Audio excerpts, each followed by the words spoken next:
Waalaikumsalam warahmatullahi wabarakatuh. Baik, mari kita lanjutkan apa yang kita tinggalkan kemarin.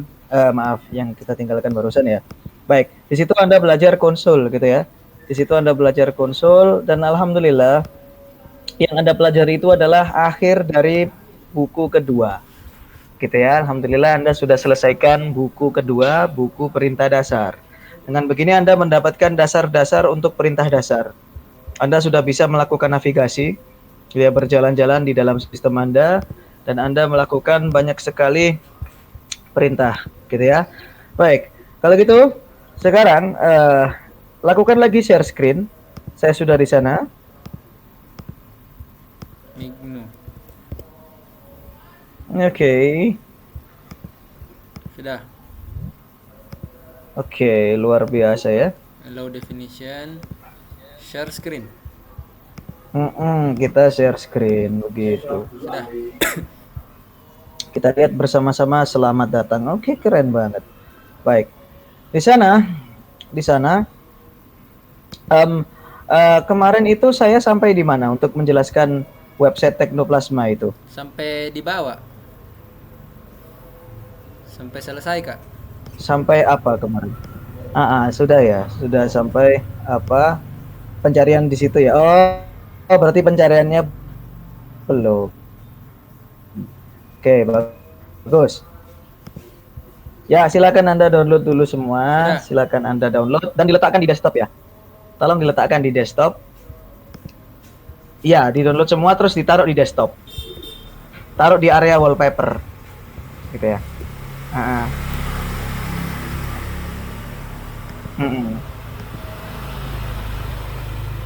Oke, bagus seperti itu. Nah, seperti itu keren sekali ya. Oke. Oke, bagus. Oke, seperti itu bagus. Iya. Oke. Baik. Nanti tugasnya saya kasih untuk yang klik kanan tadi itu supaya Anda juga bisa gitu ya. Itu adalah ujian bagi Anda yang sudah belajar konsul. Baik, ini tolong ditata rapi dulu desktopnya supaya kayak Anda yang kemarin itu. Gimana caranya?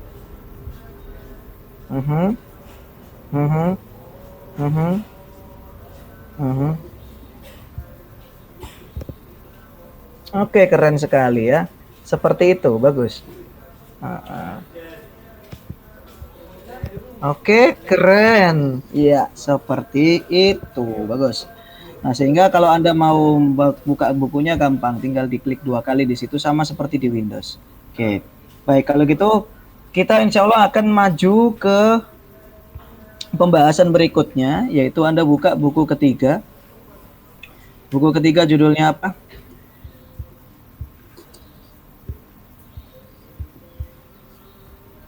Paket Ubuntu. Gitu ya. Warnanya kuning. Gitu. Bagus. Ya, ini adalah buku ketiga ya. Ini buku ketiga Anda. Jadi Anda sudah selesaikan buku pertama dan buku kedua, selamat ya. Dan sekarang Anda belajar masuk ke buku ketiga. Gitu. Baik. Ya, sekilas boleh Anda baca-baca dulu.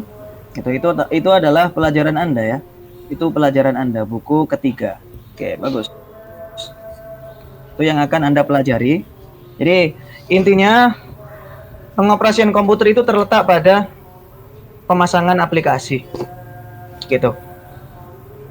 Ya itu intinya. Jadi kalau itu intinya Anda tidak kuasai, sama dengan Anda tidak bisa mengoperasikan komputer. Saya beri Anda sedikit pertanyaan. Kalau seandainya Windows itu PC atau laptop Windows, penggunanya tidak bisa menginstal aplikasi. Jadi pengguna tidak bisa menambahkan aplikasi. Terus lingkungan di sekitarnya juga tidak bisa membantu dia untuk menambahkan aplikasi. Jadi si pengguna tidak bisa menginstal aplikasi yang dibutuhkan. Kira-kira itu Windows bermanfaat tidak? Tidak. Ya nggak berguna gitu loh. Terus Anda mau ngapain dengan komputer itu? Mau ngapain? Minus wiper, free cell gitu. Buat apa gitu? Soliter gitu. Buat apa? Nggak ada manfaatnya kalau itu komputer Anda nggak bisa nginstal aplikasi gitu ya. Misalkan itu Windows masih kosong, berarti satu nggak ada aplikasi untuk ngetik dokumen. Iya. Anda butuh aplikasi ngetik dokumen. Kalau nggak tahu caranya, dan orang di sekitar juga nggak bisa bantu Anda. Terus Anda mau ngapain? Oke. Gitu ya. Paham ya? Paham ya? Nggak ada gunanya komputernya gitu loh. Jelas ya? Jelas. Terus mau internetan, nggak ada aplikasi internet misalkan. Di situ misalkan anggaplah nggak ada Internet Explorer, nggak ada Perpok. Anda nggak bisa nginstal Perpok. Terus Anda mau ngapain? Ya dilihat aja gitu monitornya, wah ini internet, ya nggak bisa. Dan orang lain nggak bisa bantu Anda gitu ya. Jadi di situ saya beri Anda pelajaran sedikit bahwa yang namanya komputer itu intisarinya pada pemasangan aplikasi. Oke. Sekarang itu pemahaman boleh kok Anda uji. HP Anda punya HP nggak? Punya. HP Android itu ya.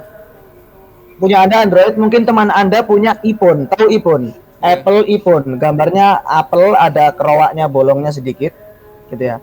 Coba, itu HP itu kalau baru saja Anda beli, Anda nggak bisa install aplikasi baru di dalamnya, misalkan. Dengan iPhone juga nggak bisa menambahkan aplikasi-aplikasi yang Anda butuhkan. Kira-kira itu HP berguna nggak? Tidak. Ya paling bisa dipakai telepon aja kan gitu ya. Iya. Paling bisa dipakai telepon aja. Untuk kebutuhan aplikasinya itu jadi nggak berguna gitu loh. Karena kalau Anda nggak bisa nginstal aplikasi ke situ, teman Anda nggak bisa bantu Anda, itu jadi nggak bermanfaat. Paham ya? Iya. Paham ya? Sekarang ini pemahaman ini dibawa ke GNU. Kalau Anda nggak bisa nginstal aplikasi yang Anda mau, orang di sekitar Anda juga nggak bisa membantu Anda menginstal aplikasi tersebut, Oke. sama dengan nggak bermanfaat. Paham? Iya, paham, Kak. Paham? Paham? Itu yang dirasakan teman-teman Anda di seluruh Indonesia ini, gitu loh. Dia sendiri nggak bisa, teman di sekitar mereka juga sama-sama nggak bisa. Akhirnya kesimpulan mereka menyerah, gitu ya. Kesimpulan mereka sudah saya nyerah, gitu ya. Paham ya? Iya, Kak, paham. Paham ya? Saya ini mengadakan kursus teknoplasma, niat awalnya mengajarkan ilmu ini. Jadi tata cara instalasi aplikasi pada GNU garis miring Linux. Jadi tata cara instalasi aplikasi di Windows ada. Tata cara instalasi aplikasi di Mac OS ada. Gitu ya. Tata cara instalasi aplikasi di GNU garis miring Linux juga ada. Paham? Iya, paham. Masing-masing itu ada caranya sendiri-sendiri. Oleh karena itu, sekali lagi Anda benar, ini perlu pengajaran gitu loh. Perlu pengajaran. Kalau cuma dibiarkan nggak mungkin orang bisa nginstal aplikasi sendiri. Iya, betul. Paham ya? Iya. Oh ya. Paham. Dan itu kesulitannya gitu loh. Itu disitulah kesulitannya. Karena instalasi aplikasi itu caranya macam-macam. Makanya di situ kita tidak, jalan yang kita tempuh bukan dengan menyombongkan diri, tapi perlu adanya pengajaran, adanya orang yang membimbingkan dan orang yang dibimbing gitu ya. Dan ada ilmu yang dibimbingkan itu. Jelas ya? Jelas. Nah, oleh karena itu sekarang kita akan mempelajari itu. Sehingga tujuannya apa? Tujuannya Anda bisa menginstal aplikasi apapun untuk Kubuntu Anda. Baik itu aplikasi yang disediakan oleh Kubuntu secara resmi maupun yang disediakan oleh pihak ketiga selain dari pihak Ubuntu. Oke. Jelas? Jelas. Jelas? Dan perhatikan caranya secara online maupun secara offline. Online pakai internet, offline nggak pakai internet. Kira-kira jelas tidak? Jelas. Gitu ya. Jadi ini semua harus dikuasain. Gitu. Barulah kalau Anda sudah menguasai ini, Anda naik satu tingkat, Anda menjadi layak untuk menyampaikan ini ke orang lain. Sistem operasi ini menyampaikannya ke orang lain. Jelas? Jelas. Kalau Anda nggak menguasai itu, kurang pantas Anda sampaikan ini ke orang lain. Soalnya kalau Anda nggak ngerti, ya, Anda nggak ngerti intinya ini, terus sampaikan, ini loh ada Kubuntu, dikasihkan ke orang lain, lalu nanti Anda ngapain? Si orang lain ini bukan malah kebaikan, malah menjadi kejelekan. Padahal niat Anda baik. Dan itu sudah ratusan atau ribuan kali terjadi ya, yang seperti itu. Hanya dengan semangat itu nggak cukup.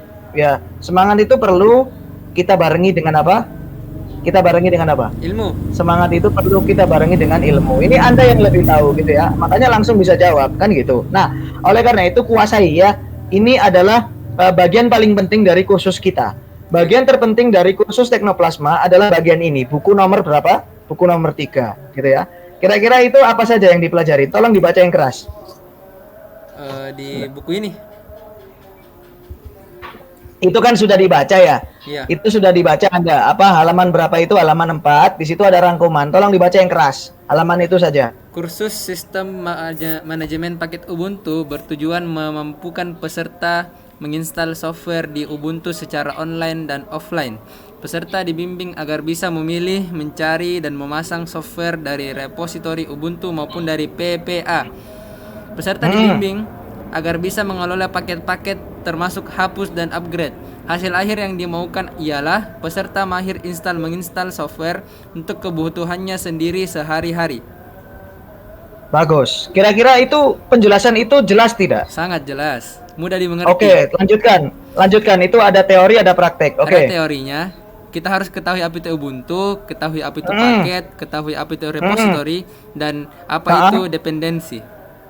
Oke, bagus. Lalu Terus. praktiknya kita harus mempersiapkan peta repository, lalu kita installnya, lalu setelah itu kita cari paketnya, lalu membandingkan versi paket, lalu kita upgrade. Iya. Kita juga belajar untuk hapus, lalu ganti repositorinya, pilih negara Indonesia, lalu install dari PPA, memperoleh dependensi, instalasi offline, lalu edit source titik list. Oke, bagus gitu ya. Itu yang akan Anda pelajari. Oke, coba lihat di situ ada perintah paling sering. Tolong dibaca. Ini yang paling sering juga saya gunakan. Sudo apt-get update. Oke, bagus. Sudo apt-get install, sudo apt-get remove. Oke. dpkg min l. Susah ya? Oke, stop. Susah ya? Susah ya? Yang susah nggak usah dibaca. Yang dibaca yang itu. Sudo dpkg min i bintang.deb. Coba baca yang keras. Sudo dpkg min i .deb. Bintang. Salah. Bintangnya .deb. dibaca ya. Hati-hati. Kalau itu nggak ditulis nanti Anda salah itu. Iya, Oke. Bagus. Udah itu aja. Jadi yang di atasnya itu online, yang di bawahnya offline. Kira-kira jelas tidak? Jelas. Nah, gitu aja. Gitu ya. Jadi Anda harus bisa menginstal aplikasi secara online, harus bisa menginstal aplikasi secara offline. Kenapa? Karena Anda pindahnya dari Windows. Paham nggak? Paham nggak? Lah, orang lain yang mau Anda ubah itu juga berasal dari Windows gitu loh. Oke. Paham ya? Jadi jangan ikuti orang-orang kolot. Ya memang begitu, saya sebut begitu ya. Memang kolot gitu loh. Anda ini migrasikan orang Windows tapi dengan cara selalu online. Anda nggak mampu membantu mereka secara offline. Offline itu yang nggak pakai internet gitu ya. Okay. Nah, orang seperti ini ketika diajak bicara itu luar biasa ngototnya gitu loh. Ya untung nggak saya tabok gitu ya. Oke. Gitu loh. Nah, banyak yang seperti itu. Jadi dia ini nggak ngerti tapi ngotot gitu loh. Banyak ada yang seperti itu. Makanya saya berusaha melengkapi Anda bisa online, bisa offline juga. Kira-kira jelas? Jelas. Nah, maksudnya apa? Maksudnya begini loh. Pengguna Windows itu biasanya ketika mereka install aplikasi itu aplikasinya bisa disimpan. Betul? Betul. Excel itu bisa disimpan kan? Terus mereka koleksi, betul? Betul. Nah, gitu. Itu yang Anda tidak bisa lakukan. Itu yang Anda tidak bisa lakukan di GNU/Linux. Paham? Ya, paham. Paham nggak? Ya, Paham, itu. Itu kelemahannya, gitu loh. Dan orang-orang ini sebenarnya tahu kelemahan itu, tapi nggak mau ngomong. Gitu loh. Ini subhanallah. Makanya, udahlah. Anda cari orang-orang kalau mau belajar itu ya. Cari orang-orang yang ikhlas mukhlis, orang-orang yang lebih bersih ya, lebih bersih. Dia itu nggak kolot seperti itu ya. Soalnya kalau seperti itu, Anda akan habis waktu Anda mikirkan omongan-omongan orang seperti ini ya. Jelas ya? Jelas. Oke. Nah sekarang sebelum kita mulai yang harus Anda lakukan di sini kita pertama-tama kita sediakan persiapannya dulu. Kita siapkan persiapannya. Apa persiapannya? Persiapannya Anda butuh Synaptic Package Manager. Gitu ya. Synaptic Package Manager. Oke, tolong dibuka konsolnya. Konsolnya dibuka aja. Gitu. Terus dijalankan perintah yang saya kasih di Telegram ya. Perintahnya ini.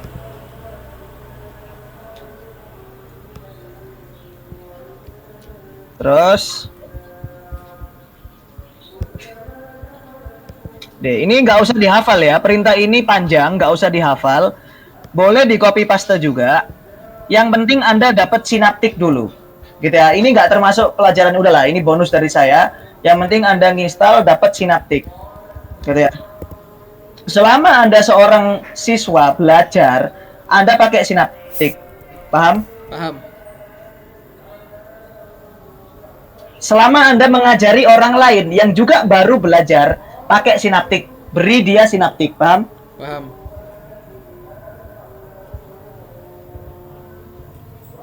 Oke, seperti itu ya. Jadi ini adalah pengajaran.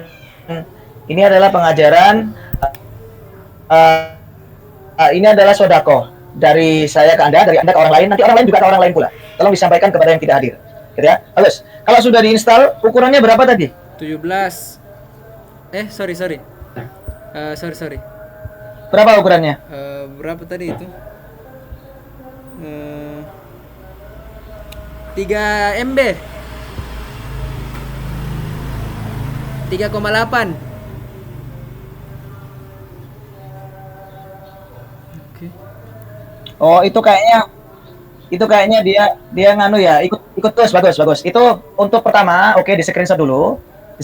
Karena itu kenang-kenangan ya, itu bonus insya Allah.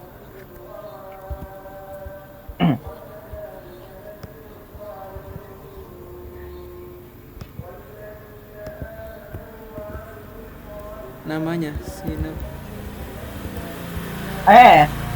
Iya, sinaptik, oke. Gitu ya, bagus. Ya, tunggu sebentar sampai dia berhasil memasangnya. Oke, pemandangan itu lupakan saja. Ini pemandangan sementara berat ya, jadi ini nggak usah dipikir, udah lupakan. Sekarang buka sinaptik. Tunjukkan ke saya sinaptik Anda. Oke, bagus. Sebentar. Jangan di enter dulu ya, di screenshot ya.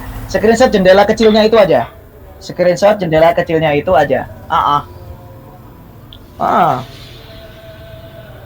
Ya terserah lah.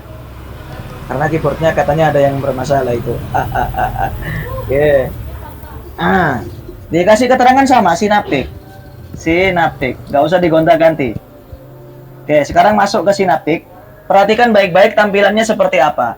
Oke, tolong ini nggak usah di screenshot ya, nggak usah. Dimatikan aja jendela welcome-nya itu. Terus habis itu Anda perhatikan baik-baik sinaptik, tolong digedein. Digedein aja. Ya, seperempat layar, 3/4 ya. Oke, keren banget. Oke, perhatikan.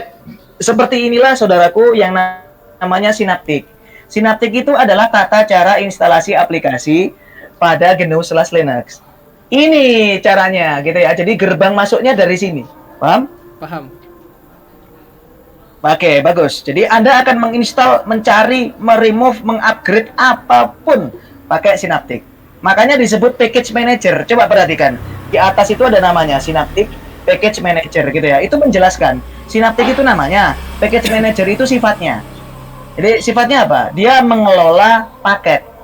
Gitu ya. Dia mengelola paket. Terima aja dulu, bahasanya mungkin asing bagi Anda, akan saya jelaskan, gitu ya. Insyaallah. Baik, ini tolong sinaptiknya yang di screenshot. Caranya gimana? Tahan tombol Windows, pencet print screen.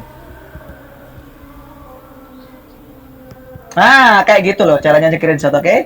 Bagus. Dikasih keterangan sinaptik. Gitu. Bagus. Nih saya perkenalkan sama Anda pelan-pelan ya. Pelan-pelan kita melihat-lihat tampilannya. Tampilan sinaptik itu cara melihatnya mulai atas sampai bawah. Mulai kiri ke kanan. Ya, jelas? Dari atas ke bawah, kiri ke kanan. Itu ya, jelas ya? Jelas. Oke. Yang paling atas, di atas sendiri namanya apa? Synaptic Package Manager. Oke, itu title bar ya. Itu title bar. Oke. Di sana di ujung sebelah kiri itu ada tombol logonya Synaptic. Itu logo Synaptic. Biar Anda tahu, itu logonya Synaptic. Kalau diklik di KDE ya, di Kubuntu nanti ada pilihan-pilihan tentang masalah jendelanya. Oke, bagus. Nah, oke, dimatikan aja. Terus di sebelahnya ada tombol pin. Pin itu apa?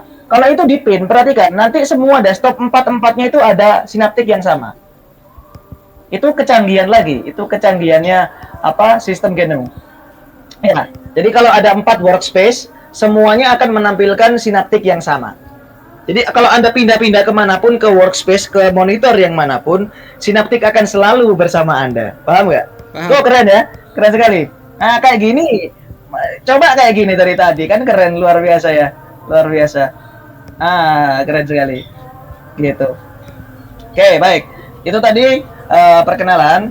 Itu perkenalan apa namanya, tampilan Synaptic yang paling atas. Gitu ya, yang di atasnya di sebelah kanan ada tombol close, maximize, minimize. Seperti aplikasi yang lain juga. Kira-kira jelas tidak? Jelas. Sama. Jelas ya? Oke, sekarang turun sedikit, satu level di bawahnya itu ada file, edit, package, settings, help. Itu namanya apa? Itu namanya menu bar. Menu bar. Jelas? Menu bar. Di sana ada menu file, menu edit, menu package, menu settings, dan menu help. Tolong dibuka satu persatu. Tolong dibuka satu persatu. Lihat, seperti itu ya. Seperti itu menunya. Oke, sebelahnya yang edit. Oke, seperti itu isinya. Oke, sebelahnya lagi package. Oke, itu masih kosong karena masih belum ada yang dipilih. Masih kosong karena masih belum ada yang dipilih. Terus settings. Oke, settings. Nah, di situ nanti Anda akan sering mengakses itu, ya. Karena akan mengatur-mengatur gitu ya. Oke, terus yang help. Oke, di situ Anda selalu bisa melihat keterangan tentang suatu program di mana? Di menu help. Di menu help itu hampir kesepakatan semua umat ya. Umat Windows, macOS, GNU semuanya sama. Pokoknya menu help itu menu yang memperkenalkan atau membantu pengguna tentang aplikasi tersebut. Identitas jati dirinya aplikasi. Oke, bagus. Ini perkenalan menu bar. Sampai sini jelas? Jelas, Kak. Oke, turun di bawahnya satu tingkat. Di sana ada sisi sebelah kiri, sisi tengah, sisi kanan. Itu yang disebut toolbar. Toolbar, tool peralatan, bar palang, palang peralatan, gitu ya. Di bawahnya menu bar ada toolbar. Itu ada sisi sebelah kiri, tengah, dan kanan. Ya, yang kiri itu ada tombol apa? Coba dibaca yang keras. Reload. Reload terus. Mark all upgrades. Iya, betul. Terus sebelahnya. Try. Iya, bagus seperti itu. Terus yang tengah itu pencariannya. Itu yang paling sering diakses. Nah, quick filter itu pencarian. Oke, di sebelah kanan, yang kanan gimana? Properties dengan search. Properties. Oke, bagus seperti itu. Itu toolbarnya, ya. Itu toolbarnya. Terus perhatikan di sebelah sisi kiri. Perhatikan di sebelah sisi kiri itu ada apa? Itu ada palang lagi itu, yang istimewa. Itu kategori-kategori. Ya enggak? Ya. Lihat, perhatikan kategori-kategorinya ada banyak. Ada all, itu semua aplikasi. Amateur radio. Berarti di situ ada aplikasi untuk radio. Iya, ada. Untuk communication ada. Terus untuk cross platform, aplikasi yang ada di semua platform, di Windows ada, di di macOS juga ada gitu ya. Terus ada aplikasi database dan lain sebagainya. Itu kategori-kategori. Kalau diklik nanti itu akan terfilter. Yang tengah-tengah itu akan terfilter. Jelas? Iya, itu terfilter itu. Oke. Sudah azan, Kak. Oke, sudah waktunya azan ya. Gitu. Kalau gitu kita sampai di sisi sebelah kiri dulu. Oke, kita istirahat sebentar. Kita istirahat waktunya sholat isya. Baik. Jelas? Iya, Kak, jelas. Setelah sholat isya nanti kita akan lanjutkan. Pokoknya sampai pengantar Synaptic-nya selesai. Paham? Paham. Oke, baik. Selamat beristirahat. Istirahat dulu. Oke, silakan dimatikan. Iya, Kak. Oke. Keren sekali. Matikan saja Jitsi-nya dulu, terus habis itu saya matikan Telegramnya. Baik. Assalamualaikum. Waalaikumsalam warahmatullahi wabarakatuh.